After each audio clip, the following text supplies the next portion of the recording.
Coupon അടിസ്ഥാനത്തിലാണ് ഇവിടെ വിതരണം. ആദ്യം മത്സരാർത്ഥികൾക്ക്, പിന്നീട് അതിനുശേഷം അവരുടെ അധ്യാപകർക്ക്, അതോടൊപ്പം തന്നെ പാരൻസിന് എല്ലാവർക്കും ഭക്ഷണം കൊടുക്കുന്ന സംവിധാനമാണ്.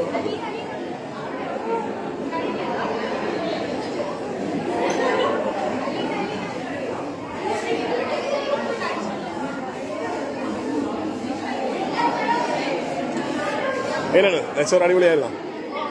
എല്ലാ ദിവസവും ഫുഡ് കഴിച്ചോ? എങ്ങനെ ഇന്നൊരു ബിരിയാണി ആയപ്പോൾ എന്ന് തോന്നുന്നു?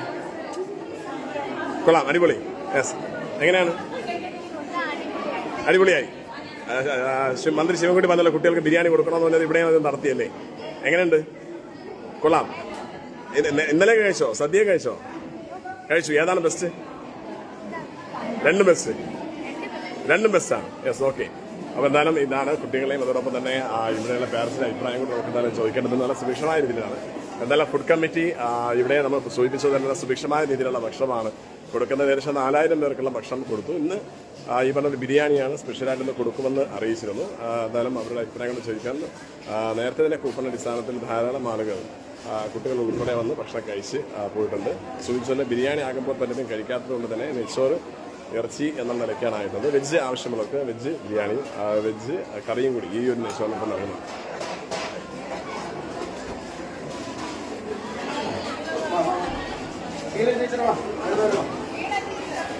എന്താ നമുക്ക് ഇതിൽ ഫുഡ് കമ്മിറ്റിയുടെ ആളുകൾ ഞാൻ നമ്മൾ സംസാരിച്ചിരുന്നു. കാരണം ഇന്ന് ബിരിയാണി കൊടുക്കും എന്ന് തന്നെ പറഞ്ഞിരുന്നു.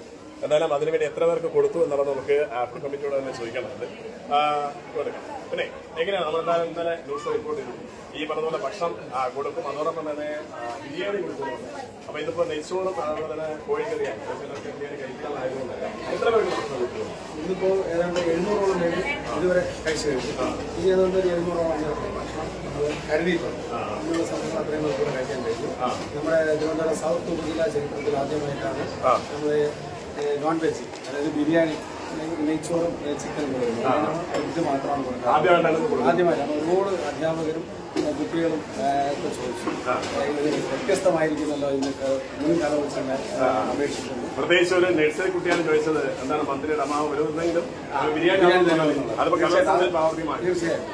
പ്രത്യേകിച്ച് ജില്ലാ കലോത്സവങ്ങളിൽ സാധാരണ കുറവാണ്. കായികമേളയ്ക്കുണ്ടെങ്കിലും കലോത്സവങ്ങളിൽ സാധാരണ നോൺ വെജിന്റെ സാന്നിധ്യം കുറവാണ്. പക്ഷെ എന്തായാലും വളരെ മനോഹരമായി, വളരെ തൃപ്തിയോടുകൂടി നമുക്ക് തന്നെ അറിയാം. എങ്ങനെയാണ് ഇതിലിപ്പോ എക്സ്പെൻസ് സാധാരണ കൂടുതലാണ്? കൂടുതലാണ്. എങ്ങനെയാണ് കണ്ടെത്തുക?